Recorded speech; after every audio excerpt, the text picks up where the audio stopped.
सभी बच्चों को नमस्कार। मैं हूं दुर्गा पार्थी। मैं आज आप लोगों को लाभानी नियोजन खाता निकालना बताऊंगी। उससे पहले हम देख लेते हैं ऋण पर ब्याज कैसे ज्ञात किया जाता है। तो उसके लिए एक प्रश्न दिया हुआ है। संतोष और विपिन 1 जनवरी 2000 से 2:4 के लिए साझेदार। 31 जुलाई 2000 को संतोष ने फर्म को ऋण के रूप में 750 रुपये दिए। तो ऋण पर ब्याज की गणना कीजिए। तो उसके लिए शॉल में जो दिया हुआ है सबसे पहले वो लिख लेते हैं। तो यहाँ पर साझेदार दिया गया है संतोष और विपिन। हम ज्ञात करेंगे ऋण पर ब्याज।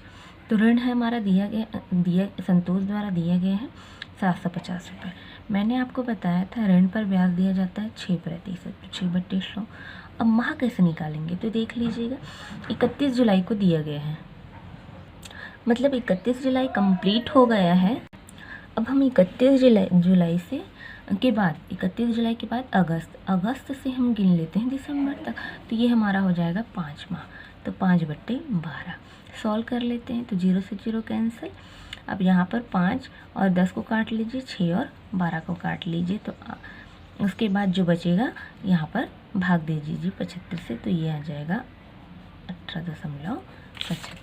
यही है आपका आंसर। इस प्रकार ऋण पर ब्याज ज्ञात कर लिया जाएगा। अब हम देखते हैं लाभानी नियोजन खाता। लाभानी नियोजन खाता बनाने से पहले हम उसका प्रारूप देख लेते हैं। तो कैसे बनाया जाता है, तो सबसे पहले ऊपर हेडिंग दे दी जाएगी लाभानी नियोजन खाता। फिर उसके नीचे जस्ट डेट लिखा जाएगा 31 दिसंबर डैश डैश को समाप्त होने वाले वर्ष के लिए। तो ये जो डैश दिया हुआ है यहाँ पर आएगा सन, ईयर, जो भी आपको प्रश्न में दिया गया होगा। प्रत्येक खाते के 2 पक्ष होते हैं, तो पता है आप लोगों को।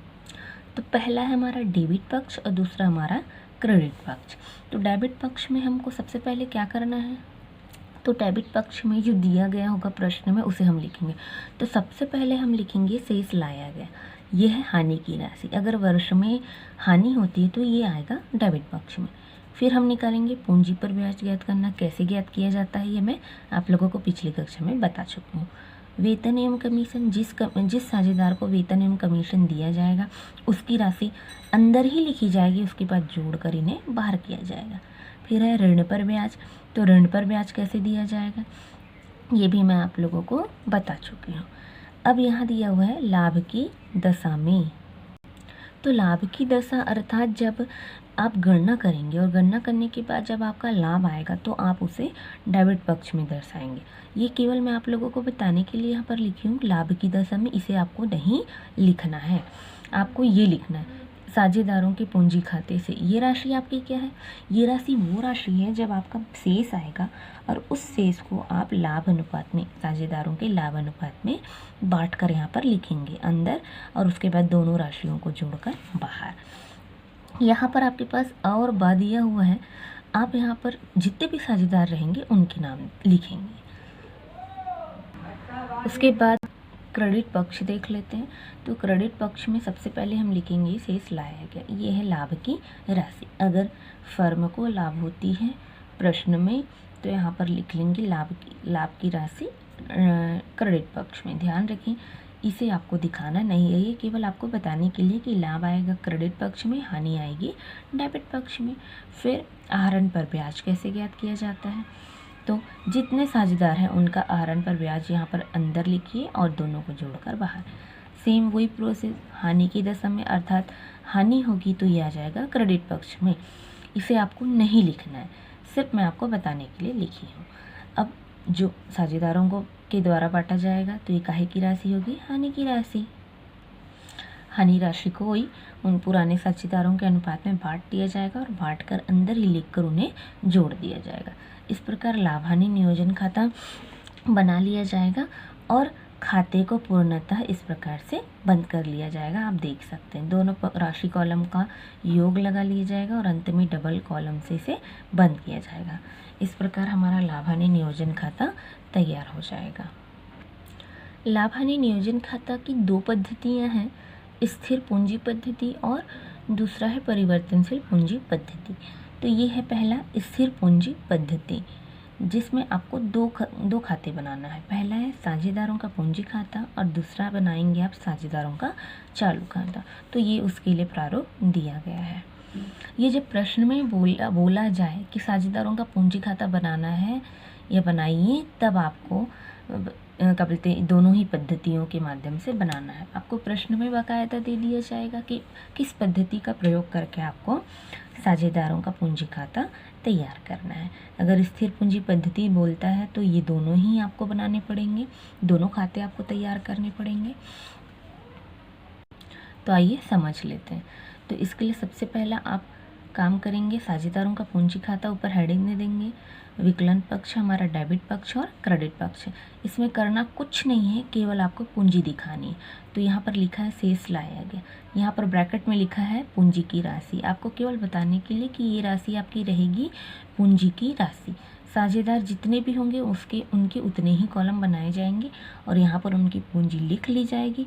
और लिख लेने के बाद आपको विकलन पक्ष में जाके डेबिट पक्ष में जाकर लिख लेना है शेष ले गए, और उनकी पूंजी केवल जितनी आपने लाई है उतनी ही आपको ले भी जाना है और खाते इस प्रकार बंद कर देना है। तो ये बन जाएगा आपका साझेदारों का पूंजी खाता। उसके बाद आपको बनाना है इसमें साझेदारों का चालू खाता। जब आप साझेदारों का चालू खाता बनाएंगे तो सेम वही प्रोसेस आपको करना है। आपके जितने पास साझेदार हैं उतने ही कॉलम आपको बनाना है। यहाँ पर क्रेडिट पक्ष हम देख लेते हैं कि सबसे पहले हम लिखेंगे शेष लाया गया, फिर पूंजी पर ब्याज खाते को, वेतन खाते को, कमीशन खाते को, लाभ हानि नियोजन खाते को और फिर शेष ले गए। ये सब राशियाँ आपको लाभ हानि नियोजन खाते के डेबिट पक्ष से उठाकर लाना है। एकदम सिंपल वे में मैं आपको समझाऊं तो यही है कि ये जितनी भी राशियाँ लिखी जाएंगी, मतलब साझेदारों के चालू खाते के जितने भी राशियाँ हैं यहाँ पर, ये लाभ हानि नियोजन खाते के डेबिट पक्ष से उठाकर लिख देना है यहाँ पर। दूसरा डेबिट पक्ष देख लेते हैं। तो डेबिट पक्ष अगर हम देखेंगे तो इसमें लिखा है शेष लाया गया, आहरण खाते से आहरण पर ब्याज खाते से, लाभ हानि नियोजन खाते से शेष ले गए। तो ये चीज़ मैं बता दूं, मैंने यहाँ पर कहा था कि ये डेबिट पक्ष का उठाकर लाया हुआ है।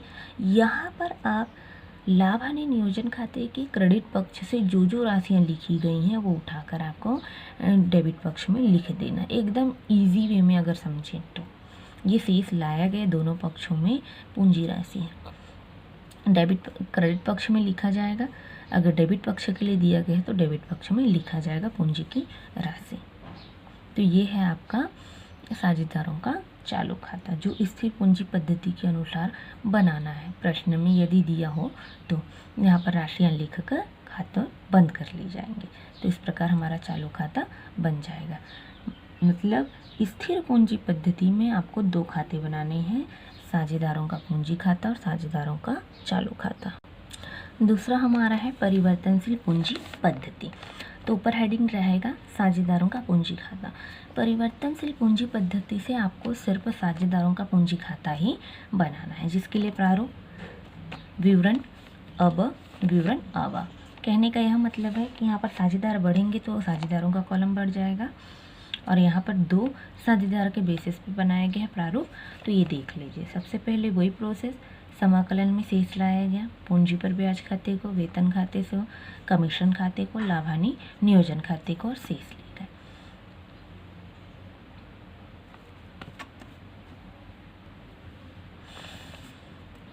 शेष ले जाने के बाद ये हमारा कंप्लीट हो जाता है। अब ये जो राशियां हैं ये कैसे कहाँ से ली गई हैं, मैंने अभी आप लोगों को बताया है। ये राशियां पूरी आपको लाभ हानि नियोजन खाते के डेबिट पक्ष से लेकर आना है। जो राशियां दी गई हैं उन्हीं का उल्लेख करना है आपको। अब यहाँ पर डेबिट पक्ष में देख लीजिए, तो डेबिट पक्ष में यदि आप देखते हैं तो आहरण खाते से, आहरण पर ब्याज खाते से, लाभ हानि नियोजन खाते से और शेष ले गए। ये राशियां आपको लाभ हानि नियोजन खाते के क्रेडिट पक्ष से लेकर आना है। उसके बाद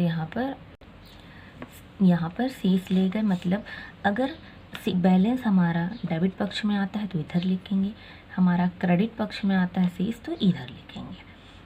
उसके बाद खातों का योग लगा लिया जाएगा, इस प्रकार हमारा बन जाएगा साझेदारों का पूंजी खाता, जिसके लिए यह प्रारूप दिया गया था। इस प्रकार मैंने लाभ हानि नियोजन खाते का प्रारूप, उसके अनुसार 2 पद्धतियां बनाया जाता है, वो मैं बता चुकी हूँ। अब हम प्रैक्टिकल करके देखते हैं। तो प्रैक्टिकल करके देखने के लिए मैंने आपके पास प्रश्न लिखा है। प्रश्न दिया हुआ है इस प्रकार, ABC साझेदार हैं जो लाभ हानि 3:1:1 के अनुपात में बांटते हैं। 1 जनवरी 2004 को उनकी पूंजी क्रमशः 10,000, 8,000 व 6,000 रुपये है। उनको पूंजी पर ब्याज 5% दिया जाता है। ए व बी को 800 रुपये एवं 600 रुपये प्रति वर्ष वेतन दिया जाता है। वर्ष का लाभ पूंजी पर ब्याज देने एवं वेतन देने के पूर्व 6,200 रुपये था। तो साझेदारों का लाभ हानि खाता बनाइए। इस प्रश्न में ध्यान दीजिए, लास्ट में हमको बोल रहा है साझेदारों का लाभ हानि खाता बनाइए। इसमें केवल हमको लाभ हानि खाता बनाना है, साझेदारों का पूंजी खाता नहीं बनाना है। जब प्रश्न में दिया हो तब बनाना है। तो आइए हल कर लेते हैं। हल करने के लिए सबसे पहले जो दिया है वो लिख लेते हैं। साझेदार दिया है हमारा ABC, लाभ अनुपात दिया है 3:1:1।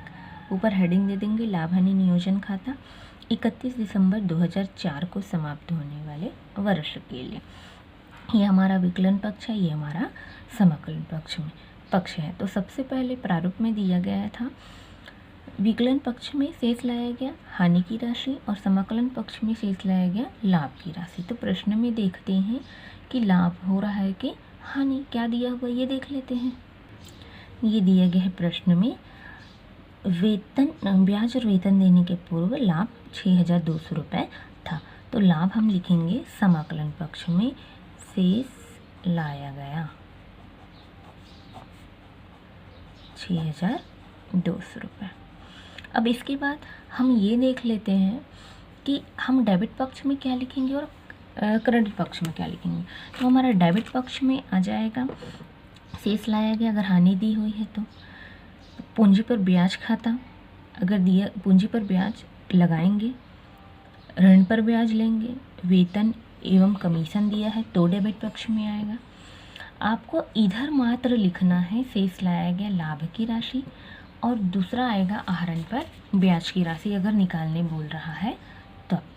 तो हम देख लेते हैं प्रश्न में हमको क्या दिया है, तो देख लेते हैं। तो सबसे पहले यहाँ पर दिया गया है, ये दी हुई है उनकी पूंजी क्रमशः 10,000 और 8,000 रुपये है, 8,000 व 6,000 रुपये है और पूंजी पर ब्याज दिया है 5%। तो पूंजी पर ब्याज किधर लिखते हैं, डेबिट पक्ष में। ये हमारा डेबिट पक्ष में आ गया।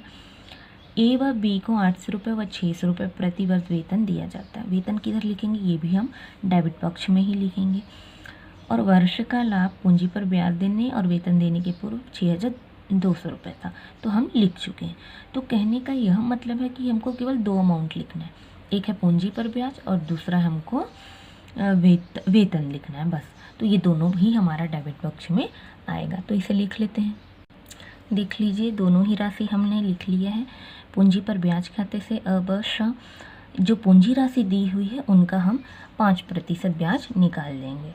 तो ए में 10,000 की पूंजी पर 5%, ब में 8,000 पूंजी पर 5%, स में 6,000 पूंजी पर 5%। तो 500, 400 और 300 तीनों को जोड़ेंगे तो ये हो जाएगी हमारा 1,200 रुपये की राशि। कैसे ब्याज ज्ञात करते हैं मैं आप लोगों को पिछली कक्षा में बता चुकी हूँ। फिर ये हमारा दिया है वेतन, प्रति वर्ष दिया है 800 रुपये ए के लिए, ब के लिए दिया है 600 रुपये। अगर यहाँ पर प्रति माह बोलता तो ये दोनों के साथ हम 12 का गुना करते और गुना करके राशि लिखते। अब ये दोनों राशि को जोड़ देंगे और जोड़कर बाहर, बस इतना ही दिया है। आहरण पर ब्याज तो दिया नहीं है, कुछ दिया नहीं है तो लिखने की भी ज़रूरत नहीं है। यहाँ पर जो दिया है बस अब उसी से बैलेंस निकाल लेंगे। तो हमारा क्रेडिट में दिया है 6,200 और इसे हम जोड़ेंगे तो ये हो जाएगा 2,600। तो हमारा क्रेडिट पक्ष कम है और हमारा डेबिट पक्ष कम है और क्रेडिट पक्ष अधिक है। तो दोनों को आपस में घटाएंगे तो बैलेंस हमारा इधर ही आएगा, इधर मतलब डेबिट पक्ष में जो कम है। तो चलिए बैलेंस निकाल लेते हैं। तो 6,200 में से 2,600 रुपये को घटा लीजिए और घटा लेने के बाद जो आएगा उसे साझेदारों के अनुपात में, लाभ अनुपात में बांट लेंगे। तो देख लीजिए इस प्रकार हम बांट लेंगे और लिख लेंगे साझेदारों के पूंजी खाते से अब 2160 720 और 720 रुपये। तो 36 रुपये को आप बांटेंगे ए के लिए 3 अनुपात 1 अनुपात और 1 अनुपात। तो यहाँ पर ध्यान देंगे जो अनुपात है उसी अनुपात में बांटा है। अगर मैं बोलूँ ए के लिए बांटा गया है तो 3600 गुना 3/5, 3600 गुना 1/5 बी के लिए और 3600 गुना 1/5 सी के लिए। ठीक है, तो ये 5 कैसे आया? तो 3 + 1 4 + 1 5। तो ए के लिए देखेंगे 3/5, बी के लिए 1/5 और सी के लिए भी 1/5। तो इस प्रकार हम 3600 रुपये की राशि को बांटे हैं और बांटकर इस प्रकार दर्शाया जाता है। तो ये हमारा बन गया लाभानी नियोजन खाता। देख लीजिए ये आपका लाभानी नियोजन खाता और इस प्रकार खाता बंद कर दिया जाएगा। 6200 6200 ये हो गया हमारा लाभानी नियोजन खाता कंप्लीट। उम्मीद है कि आप लोगों को अच्छे से समझ आ गया होगा। अगर कोई भी डाउट हो तो मेरे चैनल को सब्सक्राइब कीजिए और कोई भी डाउट या दिक्कत हो तो मुझे कमेंट बॉक्स में लिखकर ज़रूर बताइए और आपको पसंद आया होगा तो लाइक भी करना ना भूलें। Thank you for watching.